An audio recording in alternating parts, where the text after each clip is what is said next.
Tuhan berfirman kepada Harun, Engkau ini dan anak-anakmu, beserta seluruh sukumu, haruslah menanggung akibat setiap kesalahan terhadap tempat kudus. Sedang hanya engkau beserta anak-anakmu lah yang harus menanggung akibat setiap kesalahan yang dilakukan dalam jabatanmu sebagai imam. Suruhlah juga saudara-saudaramu, suku Lewi, suku bapa leluhurmu, mendekat bersama-sama dengan engkau, supaya mereka menggabungkan diri kepadamu dan melayani engkau. Apabila engkau ini beserta anak-anakmu ada di depan kemah hukum, mereka harus melakukan kewajiban mereka kepadamu dan kewajiban mereka mengenai kemah seluruhnya. Hanya kepada perkakas tempat kudus dan kepada mezbah janganlah mereka mendekat, nanti mereka mati, baik mereka maupun kamu. Mereka harus menggabungkan diri kepadamu dan melakukan kewajiban mereka mengenai kemah pertemuan, sesuai dengan segala pekerjaan pada kemah itu. Tetapi orang awam jangan mendekat kepadamu.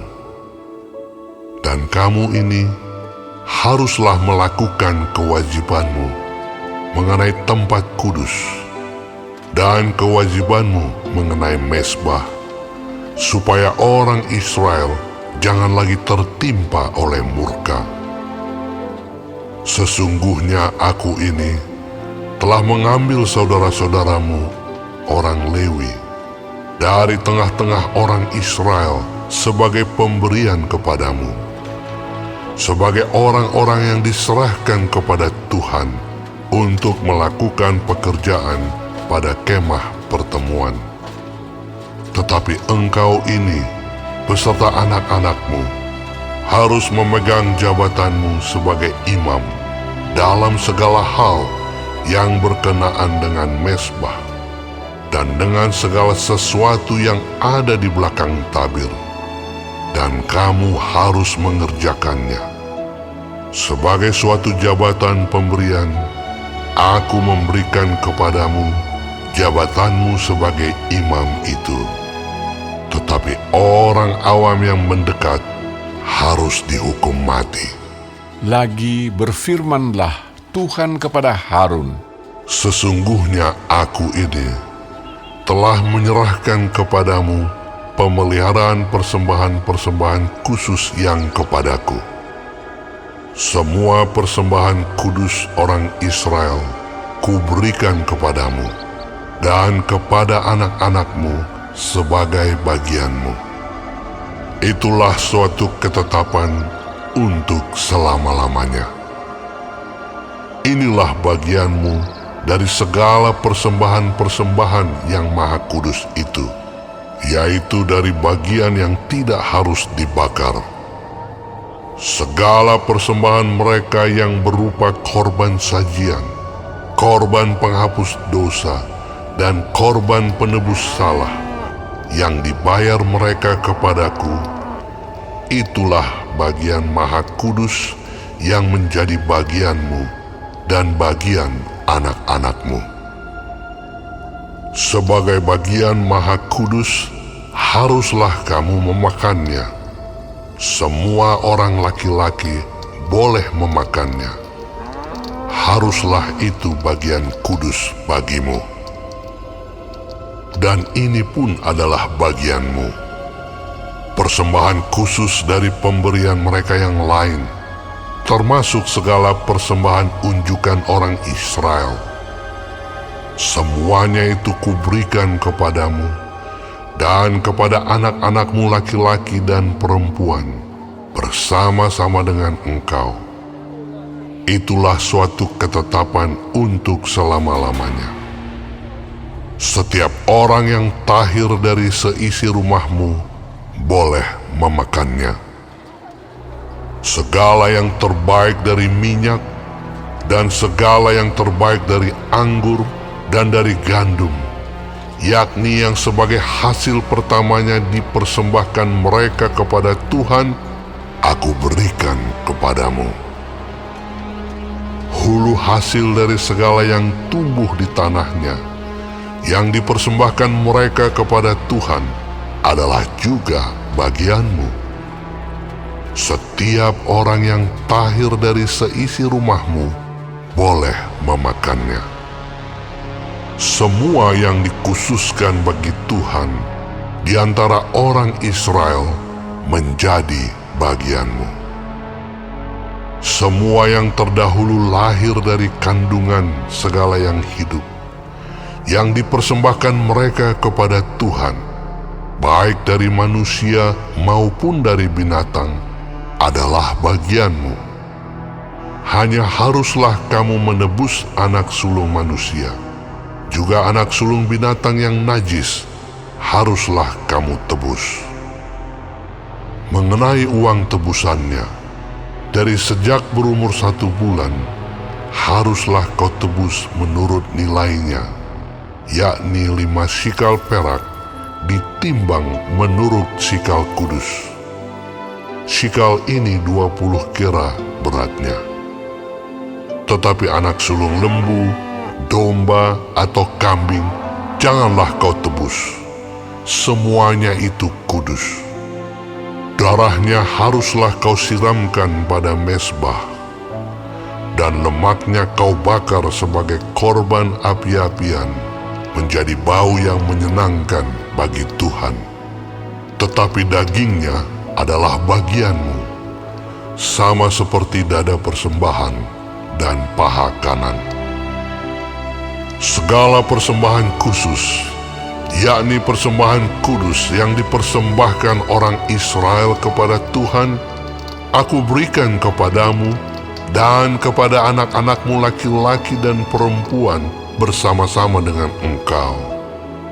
Itulah suatu ketetapan untuk selama-lamanya. Itulah suatu perjanjian garam untuk selama-lamanya di hadapan Tuhan bagimu serta bagi keturunanmu. Tuhan berfirman kepada Harun, Di negeri mereka engkau tidak akan mendapat milik pusaka, dan tidak akan beroleh bagian di tengah-tengah mereka. Akulah bagianmu dan milik pusakamu di tengah-tengah orang Israel.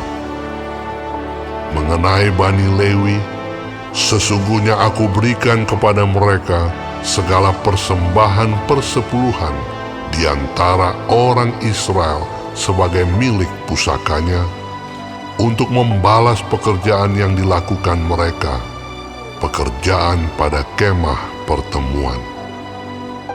Maka janganlah lagi orang Israel mendekat kepada kemah pertemuan, sehingga mereka mendatangkan dosa kepada dirinya lalu mati. Tetapi orang Lewi, merekalah yang harus melakukan pekerjaan pada kemah pertemuan, dan mereka harus menanggung akibat kesalahan mereka. Itulah suatu ketetapan untuk selama-lamanya bagimu turun-temurun.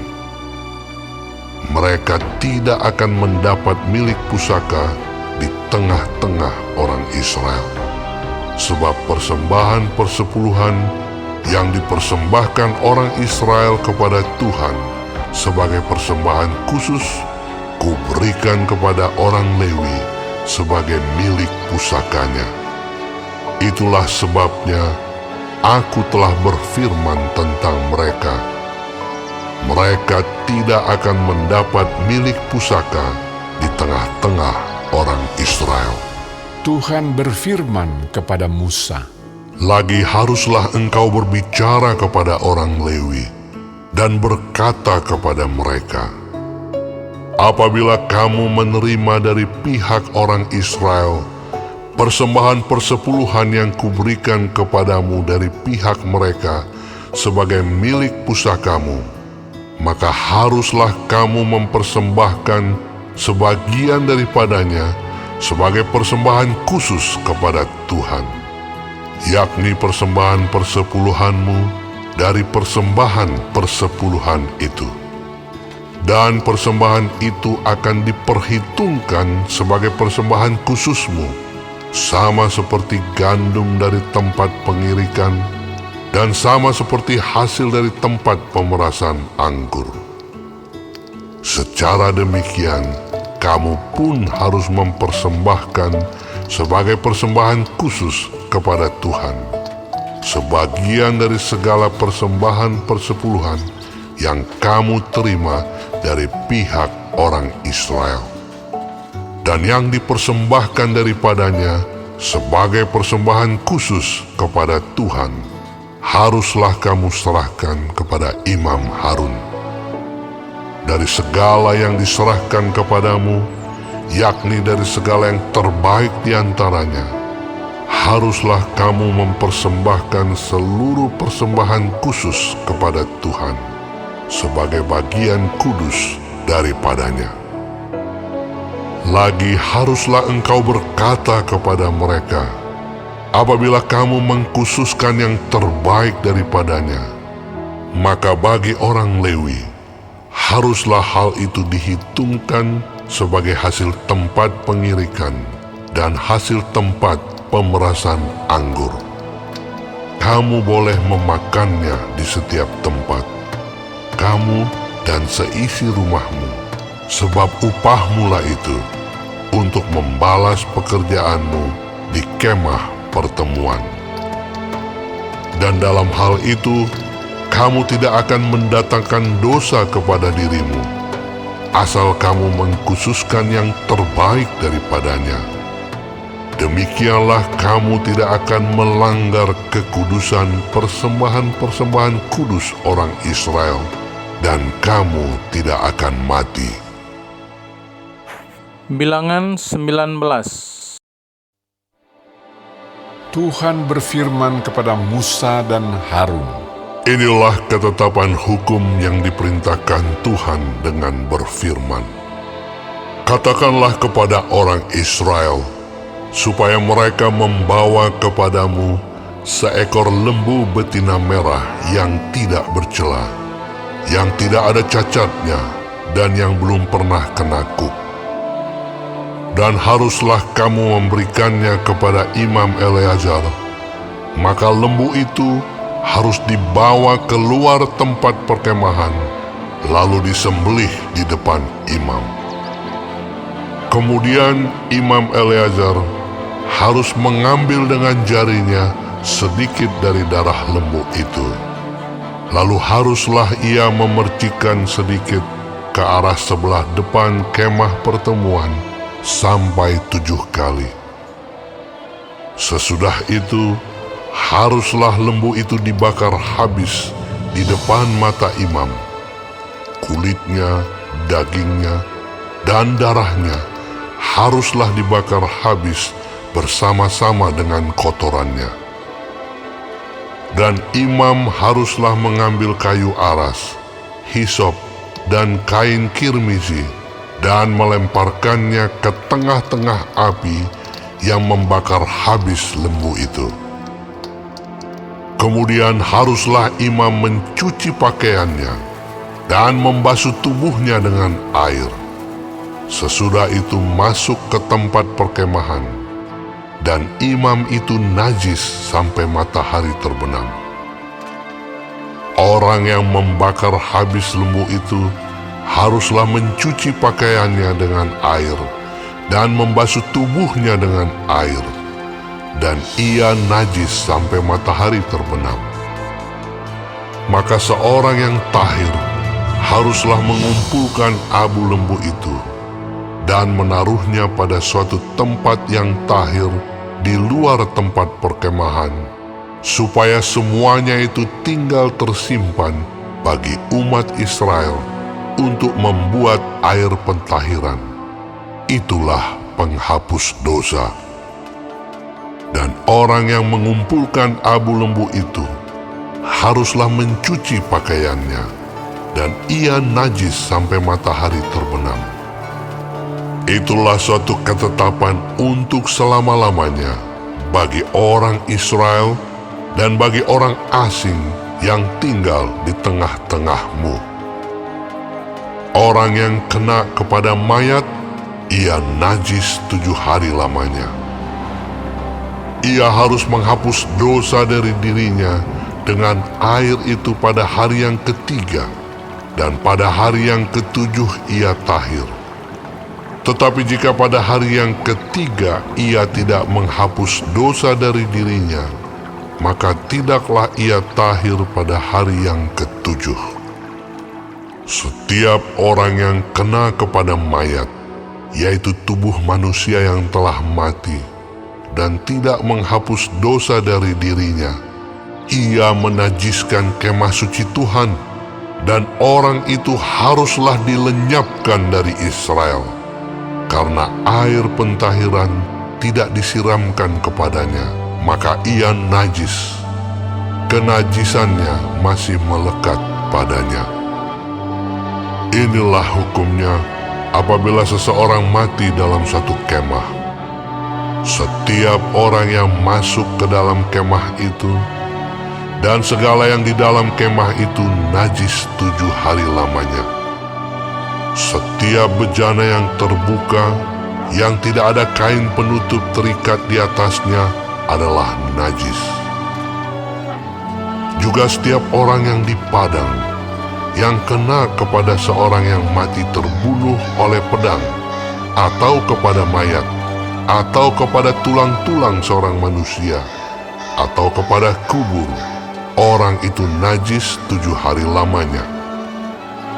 Bagi orang yang najis, haruslah diambil sedikit abu dari korban penghapus dosa yang dibakar habis.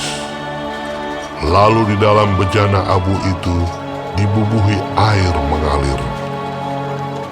Kemudian seorang yang tahir haruslah mengambil hisop, mencelupkannya ke dalam air itu, dan memercikkannya ke atas kemah, dan ke atas segala bejana, dan ke atas orang-orang yang ada di sana, dan ke atas orang yang telah kena kepada tulang-tulang, atau kepada orang yang mati terbunuh, atau kepada mayat, atau kepada kubur itu. Orang yang tahir itu haruslah memercik kepada orang yang najis itu pada hari yang ketiga dan pada hari yang ketujuh. Dan pada hari yang ketujuh itu haruslah ia menghapus dosa orang itu. Dan orang yang najis itu haruslah mencuci pakaiannya dan membasuh badannya dengan air, lalu ia tahir pada waktu matahari terbenam.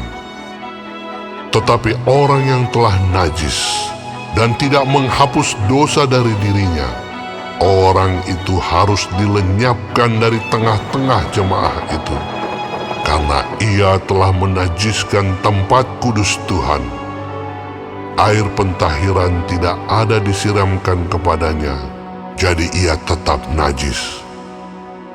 Itulah yang harus menjadi ketetapan bagi mereka untuk selama-lamanya. Orang yang menyiramkan air penyuci itu, ia harus mencuci pakaiannya.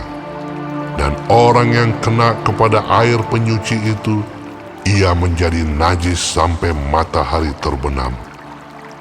Segala yang diraba orang yang najis itu menjadi najis, dan orang yang kena kepadanya menjadi najis juga sampai matahari terbenam. Bilangan 20. Kemudian sampailah orang Israel, yakni segenap umat itu, ke padang gurun Zin dalam bulan pertama. Lalu tinggallah bangsa itu di Kadesh. Matilah Miriam di situ dan dikuburkan di situ. Pada suatu kali, ketika tidak ada air bagi umat itu, berkumpullah mereka mengurumuni Musa dan Harun, dan bertengkarlah bangsa itu dengan Musa, katanya, Sekiranya kami mati binasa pada waktu saudara-saudara kami mati binasa di hadapan Tuhan. Mengapa kamu membawa jemaat Tuhan ke padang gurun ini? Supaya kami dan ternak kami mati di situ? Mengapa kamu memimpin kami keluar dari Mesir untuk membawa kami ke tempat celaka ini? Yang bukan tempat penabur, tanpa pohon ara, anggur dan delima. Bahkan air minum pun tidak ada. Maka pergilah Musa dan Harun dari umat itu ke pintu kemah pertemuan, lalu sujud. Kemudian tampaklah kemuliaan Tuhan kepada mereka. Tuhan berfirman kepada Musa, Ambillah tongkatmu itu, dan engkau dan Harun kakakmu harus menyuruh umat itu berkumpul. Katakanlah di depan mata mereka kepada bukit batu itu, supaya diberi airnya.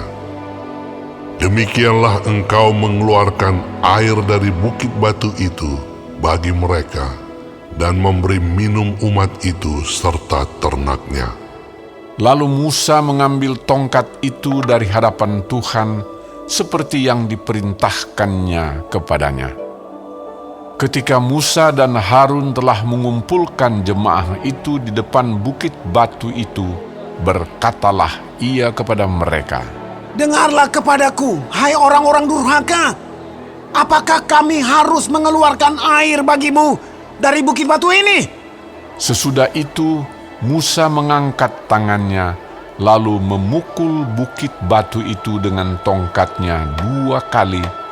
Maka keluarlah banyak air, sehingga umat itu dan ternak mereka dapat minum. Tetapi Tuhan berfirman kepada Musa dan Harun, Karena kamu tidak percaya kepadaku dan tidak menghormati kekudusanku di depan mata orang Israel, itulah sebabnya kamu tidak akan membawa jemaah ini masuk ke negeri yang akan kuberikan kepada mereka. itulah mata air Meriba, tempat orang Israel bertengkar dengan Tuhan, dan ia menunjukkan kekudusannya di antara mereka. Kemudian Musa mengirim utusan dari Kadesh kepada Raja Edom dengan pesan, Beginilah perkataan saudaramu Israel. Engkau tahu segala kesusahan yang telah menimpa kami, bahwa nenek moyang kami pergi ke Mesir, dan kami lama diam di Mesir, dan kami dan nenek moyang kami diperlakukan dengan jahat oleh orang Mesir. Bahwa kami berteriak kepada Tuhan, dan ia mendengarkan suara kami, mengutus seorang malaikat dan menuntun kami keluar dari Mesir. Sekarang ini kami ada di Kades, sebuah kota di tepi perbatasanmu. Izinkanlah kiranya kami melalui negerimu. Kami tidak akan berjalan melalui ladang-ladang dan kebun-kebun anggurmu, dan kami tidak akan minum air sumurmu. Jalan besar saja akan kami jalani, dengan tidak menyimpang ke kanan atau ke kiri, sampai kami melalui batas daerahmu. Tetapi orang Edom berkata kepada mereka, Tidak boleh kamu melalui daerah kami. Nanti kami keluar menjumpai kamu dengan pedang. lalu berkatalah orang Israel kepadanya, Kami akan berjalan melalui jalan raya, dan jika kami dan ternak kami minum airmu, maka kami akan membayar uangnya, asal kami diizinkan lalu dengan berjalan kaki. Hanya itu saja. Tetapi jawab mereka, Tidak boleh kamu lalu. maka keluarlah orang Edom menghadapi mereka dengan banyak rakyatnya dan dengan tentara yang kuat. Ketika orang Edom tidak mau mengizinkan orang Israel lalu dari daerahnya, maka orang Israel menyimpang meninggalkannya. Setelah mereka berangkat dari Kades, sampailah segenap umat Israel ke Gunung Hor. Lalu berkatalah Tuhan kepada Musa dan Harun dekat Gunung Hor di perbatasan tanah Edom. Harun akan dikumpulkan kepada kaum leluhurnya, sebab ia tidak akan masuk ke negeri yang kuberikan kepada orang Israel, karena kamu berdua telah mendurhaka kepada titahku dekat mata air Meribah. Panggillah Harun dan Eleazar anaknya, dan bawalah mereka naik ke Gunung Hor. Tanggalkanlah pakaian Harun, dan kenakanlah itu kepada Eleazar anaknya.